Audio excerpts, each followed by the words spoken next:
ਸਾਡੇ ਅੱਜ ਦੇ ਲੈਕਚਰ ਦਾ ਟੌਪਿਕ ਹੈ ਪੁਨਰ ਜਾਗਰਣ ਦਾ ਵਿਕਾਸ ਅਤੇ ਪ੍ਰਸਾਰ ਵਿਗਿਆਨ ਦੇ ਖੇਤਰ ਵਿੱਚ। ਯੂਨਾਨੀ ਸਾਹਿਤ ਦੇ ਪੁਨਰ ਜਨਮ ਨਾਲ ਲੋਕਾਂ ਦਾ ਦ੍ਰਿਸ਼ਟੀਕੋਣ ਵਿਗਿਆਨਿਕ ਹੋ ਗਿਆ। ਹੁਣ ਲੋਕ ਕਿਸੇ ਵੀ ਚੀਜ਼ ਜਾਂ ਵਿਚਾਰ ਨੂੰ ਅੰਨ੍ਹੇਵਾਹ ਐਕਸੈਪਟ ਕਰਨ ਦੇ ਲਈ ਤਿਆਰ ਨਹੀਂ ਸਨ। ਪੁਨਰ ਜਾਗਰਣ ਕਾਲ ਦੇ ਵਿੱਚ ਵਿਗਿਆਨ ਦੇ ਖੇਤਰ ਵਿੱਚ ਅਨੇਕਾਂ ਨਵੇਂ ਵਿਚਾਰ ਅਤੇ ਸਿਧਾਂਤ ਪ੍ਰਚਲਿਤ ਹੋਏ ਅਤੇ ਨਵੀਆਂ ਇਜਾਦਾਂ ਹੋਈਆਂ। ਸਭ ਤੋਂ ਪਹਿਲਾਂ ਗੱਲ ਕਰਦੇ ਹਾਂ ਖਗੋਲ ਵਿਗਿਆਨ ਦੀ। 16ਵੀਂ ਸਦੀ ਤੋਂ ਪਹਿਲਾਂ ਪ੍ਰਸਿੱਧ ਯੂਨਾਨੀ ਖਗੋਲ ਸ਼ਾਸਤਰੀ ਪਟੋਲਮੀ ਦਾ ਸੰਸਾਰ ਭਰ ਵਿੱਚ ਇੱਕ ਸਿਧਾਂਤ ਪ੍ਰਚਲਿਤ ਸੀ ਕਿ ਧਰਤੀ ਸਾਰੇ ਗ੍ਰਹਿਆਂ ਦਾ ਕੇਂਦਰ ਹੈ। ਸੂਰਜ, ਚੰਨ ਅਤੇ ਤਾਰੇ ਸਾਰੇ ਉਸ ਦੇ ਇਰਦ ਗਿਰਦ ਘੁੰਮਦੇ ਨੇ। ਪੁਨਰ ਜਾਗਰਣ ਕਾਲ ਵਿੱਚ ਇਸ ਸਿਧਾਂਤ ਨੂੰ ਵੰਗਾਰਿਆ ਗਿਆ ਅਤੇ ਖਗੋਲ ਵਿਗਿਆਨ ਦੇ ਖੇਤਰ ਵਿੱਚ ਕਈ ਨਵੀਆਂ ਇਜਾਦਾਂ ਹੋਈਆਂ। ਸਭ ਤੋਂ ਪਹਿਲਾ ਵਿਗਿਆਨੀ ਹੈ ਨਿਕੋਲਸ ਕੋਪਰਨਿਕਸ, ਜੋ ਕਿ ਪੋਲੈਂਡ ਦਾ ਸੀ। ਇਸ ਨੇ ਪ੍ਰਚਲਿਤ ਇਸ ਵਿਸ਼ਵਾਸ ਨੂੰ ਗਲਤ ਸਿੱਧ ਕੀਤਾ ਕਿ ਧਰਤੀ ਸਾਰੇ ਗ੍ਰਹਿਆਂ ਦਾ ਕੇਂਦਰ ਹੈ ਅਤੇ ਸੂਰਜ ਅਤੇ ਦੂਜੇ ਗ੍ਰਹਿ ਇਸ ਦੇ ਇਰਦ ਗਿਰਦ ਘੁੰਮਦੇ ਹਨ। ਉਸ ਨੇ ਇਹ ਦੱਸਿਆ ਕਿ ਧਰਤੀ ਵੀ ਦੂਜੇ ਗ੍ਰਹਿਆਂ ਵਾਂਗ ਸੂਰਜ ਦੀ ਪਰਿਕਰਮਾ ਕਰਦੀ ਹੈ। ਧਰਤੀ, ਚੰਨ ਅਤੇ ਤਾਰੇ ਸੂਰਜ ਦੇ ਇਰਦ ਗਿਰਦ ਘੁੰਮਦੇ ਨੇ। ਇਸ ਖੋਜ ਨੇ ਬ੍ਰਹਿਮੰਡ ਬਾਰੇ ਪ੍ਰਚਲਿਤ ਮੱਧਕਾਲੀਨ ਵਿਚਾਰਧਾਰਾ ਨੂੰ ਡੂੰਘੀ ਸੱਟ ਮਾਰੀ ਸੀ। ਇਸ ਸਿਧਾਂਤ ਨੇ ਚਰਚ ਦੀ ਸ਼ਕਤੀ ਨੂੰ ਵੰਗਾਰਿਆ ਸੀ।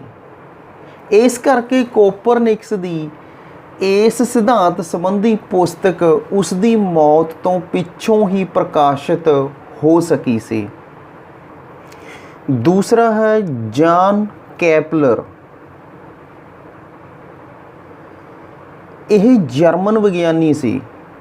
ਇਸ ਨੇ ਕੋਪਰਨਿਕਸ ਦੀ ਵਿਚਾਰਧਾਰਾ ਨੂੰ ਠੀਕ ਸਾਬਤ ਕਰਨ ਦਾ ਯਤਨ ਕੀਤਾ ਸੀ, ਪਰ ਇਸ ਦੇ ਵਿਚਾਰ ਅਨੁਸਾਰ ਸਾਰੇ ਗ੍ਰਹਿ ਸੂਰਜ ਦੇ ਇਰਦ ਗਿਰਦ ਇੱਕ ਚੱਕਰ ਵਿੱਚ ਨਹੀਂ ਘੁੰਮਦੇ ਸਨ। ਤੀਸਰਾ ਹੈ ਗਲੀਲੀਓ। ਇਹ ਇਟਲੀ ਦਾ ਵਿਗਿਆਨੀ ਸੀ। ਇਸ ਨੇ ਵੀ ਕੋਪਰਨਿਕਸ ਦੀ ਵਿਚਾਰਧਾਰਾ ਦਾ ਹੀ ਸਮਰਥਨ ਕੀਤਾ। ਇਸ ਨੇ ਇੱਕ ਦੂਰਬੀਨ ਦਾ ਆਵਿਸ਼ਕਾਰ ਕੀਤਾ ਜਿਸ ਨਾਲ ਜਿਵੇਂ ਸੂਰਜ ਅਤੇ ਚੰਦਰਮਾ ਗ੍ਰਹਿ ਨੇ ਇਹਨਾਂ ਨੂੰ ਵੇਖਿਆ ਜਾ ਸਕਦਾ ਸੀ। ਇਸ ਖੋਜ ਨਾਲ ਉਸ ਨੇ ਇਹ ਸਿੱਧ ਕੀਤਾ ਕਿ ਸੂਰਜ ਹੀ ਬ੍ਰਹਿਮੰਡ ਦਾ ਕੇਂਦਰ ਹੈ ਅਤੇ ਧਰਤੀ ਇਸ ਦੇ ਇਰਦ ਗਿਰਦ ਘੁੰਮਦੀ ਹੈ। ਚੌਥਾ ਹੈ ਇਸਾਕ ਨਿਊਟਨ। ਨਿਊਟਨ ਇੰਗਲੈਂਡ ਦਾ ਸਾਇੰਸਦਾਨ ਸੀ ਜਿਸ ਨੇ ਗੁਰੂਤਾ ਆਕਰਸ਼ਣ ਦੇ ਸਿਧਾਂਤ ਦੀ ਖੋਜ ਕੀਤੀ। ਇਸ ਖੋਜ ਨਾਲ ਇਸ ਨੇ ਇਹ ਸਿੱਧ ਕੀਤਾ ਕਿ ਧਰਤੀ ਆਪਣੀ ਆਕਰਸ਼ਣ ਸ਼ਕਤੀ ਦੇ ਕਾਰਨ ਹਰ ਚੀਜ਼ ਨੂੰ ਉੱਪਰ ਤੋਂ ਹੇਠਾਂ ਵੱਲ ਨੂੰ ਖਿੱਚਦੀ ਹੈ। ਅੱਗੇ ਹੈ ਭੌਤਿਕ ਵਿਗਿਆਨ।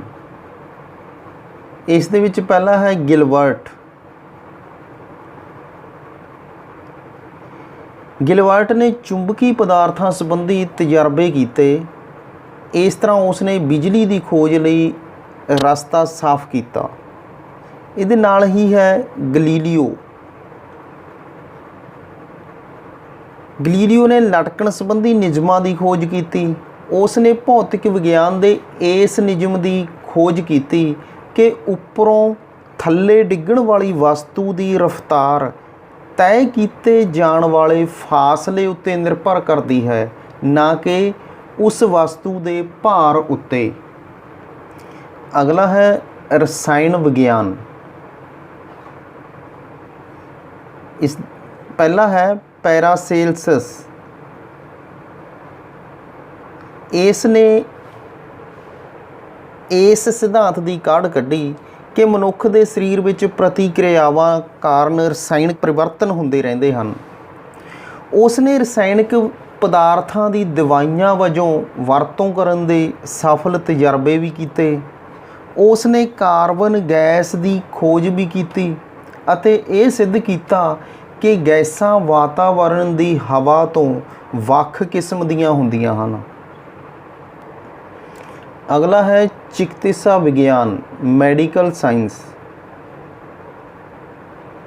ਨੀਦਰਲੈਂਡ ਦੇ ਵਿਗਿਆਨੀ ਵੈਸੇਲੀਅਸ ਨੇ ਸਰੀਰ ਰਚਨਾ ਵਿਗਿਆਨ ਸੰਬੰਧੀ ਖੋਜ ਪ੍ਰਬੰਧ ਲਿਖਿਆ, ਜਿਸ ਵਿੱਚ ਸਰੀਰ ਦੇ ਸਾਰੇ ਅੰਗਾਂ ਦਾ ਸੂਖਮ ਅਧਿਐਨ ਕੀਤਾ। ਇੰਗਲੈਂਡ ਦੇ ਵਿਗਿਆਨੀ ਵਿਲੀਅਮ ਹਾਰਵੇ ਨੇ ਇਹ ਸਿੱਧ ਕੀਤਾ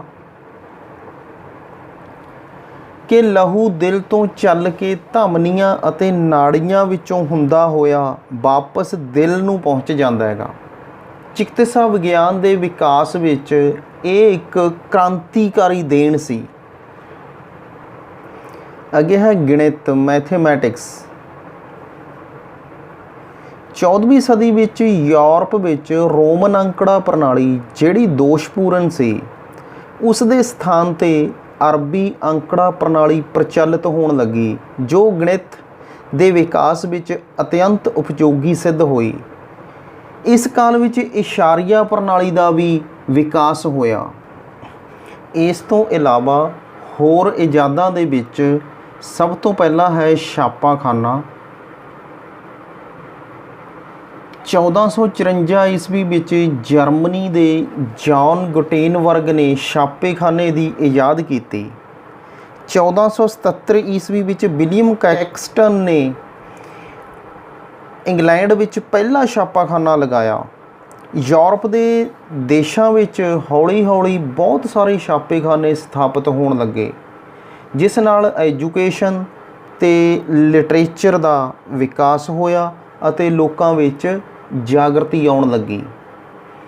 ਅਗਲਾ ਹੈ ਗੋਲਾ ਬਰੂਦ,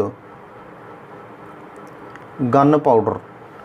ਗੋਲਾ ਬਰੂਦ ਦੀ ਇਜਾਦ ਸਭ ਤੋਂ ਪਹਿਲਾਂ ਚੀਨੀਆਂ ਨੇ ਕੀਤੀ ਸੀ ਅਤੇ ਅਰਬਾਂ ਨੇ ਵੀ ਇਸ ਦੀ ਵਰਤੋਂ ਕੀਤੀ ਸੀ।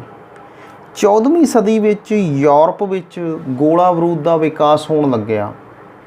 ਕਾਂਸੀ ਦੀਆਂ ਤੋਪਾਂ ਤਿਆਰ ਕੀਤੀਆਂ ਜਾਣ ਲੱਗੀਆਂ, ਜਿਨ੍ਹਾਂ ਵਿੱਚ ਪੱਥਰ ਦੇ ਗੋਲਿਆਂ ਦੀ ਵਰਤੋਂ ਕੀਤੀ ਜਾਂਦੀ ਸੀ। ਬਾਅਦ ਵਿੱਚ ਲੋਹੇ ਦੇ ਗੋਲਿਆਂ ਦੀ ਵਰਤੋਂ ਕੀਤੀ ਜਾਣ ਲੱਗੀ। ਬੰਦੂਕਾਂ ਵੀ ਤਿਆਰ ਕੀਤੀਆਂ ਜਾਣ ਲੱਗੀਆਂ। ਇਸ ਕਰਕੇ ਯੁੱਧ ਕਲਾ ਵਿੱਚ ਇੱਕ ਬਹੁਤ ਵੱਡਾ ਪਰਿਵਰਤਨ ਆਇਆ ਸੀਗਾ। ਇਸ ਦੇ ਨਾਲ ਹੀ ਹੈ ਕੁਤਬਨੁਮਾ, ਕੰਪਾਸ। ਕੁਤਬਨੁਮਾ ਦੀ ਵਰਤੋਂ ਸਭ ਤੋਂ ਪਹਿਲਾਂ ਚੀਨ ਵਿੱਚ ਕੀਤੀ ਗਈ ਸੀ। ਅਲੈਗਜ਼ੈਂਡਰ ਨੇਕਮ ਨੇ 12ਵੀਂ ਸਦੀ ਵਿੱਚ ਆਪਣੀ ਇੱਕ ਪੁਸਤਕ ਵਿੱਚ ਕੰਪਾਸ ਦੀ ਵਰਤੋਂ ਦਾ ਉਲੇਖ ਕੀਤਾ ਸੀ। ਪੁਨਰ ਜਾਗਰਣ ਕਾਲ ਵਿੱਚ ਯੂਰਪ ਵਿੱਚ ਜਹਾਜ਼ਰਾਨਾਂ ਨੇ ਕੁਤਬਨੁਮਾ ਦੀ ਆਮ ਵਰਤੋਂ ਸ਼ੁਰੂ ਕਰ ਦਿੱਤੀ ਸੀ। ਇਸ ਦੇ ਨਾਲ ਸਮੁੰਦਰੀ ਯਾਤਰਾ ਸੁਗਮ ਅਤੇ ਸੁਰੱਖਿਅਤ ਹੋ ਗਈ ਸੀ, ਕਿਉਂਕਿ ਜਹਾਜ਼ਰਾਨਾਂ ਨੂੰ ਕੰਪਾਸ ਰਾਹੀਂ ਦਿਸ਼ਾ ਬਾਰੇ ਸਹੀ ਜਾਣਕਾਰੀ ਮਿਲਣ ਲੱਗੀ ਸੀ। ਇਹ ਸੀ ਵਿਗਿਆਨ ਦੇ ਖੇਤਰ ਵਿੱਚ ਅਨੇਕਾਂ ਨਵੇਂ ਸਿਧਾਂਤਾਂ, ਵਿਚਾਰਾਂ ਅਤੇ ਨਵੀਆਂ ਇਜਾਦਾਂ ਸੰਬੰਧੀ ਜਾਣਕਾਰੀ। ਧੰਨਵਾਦ।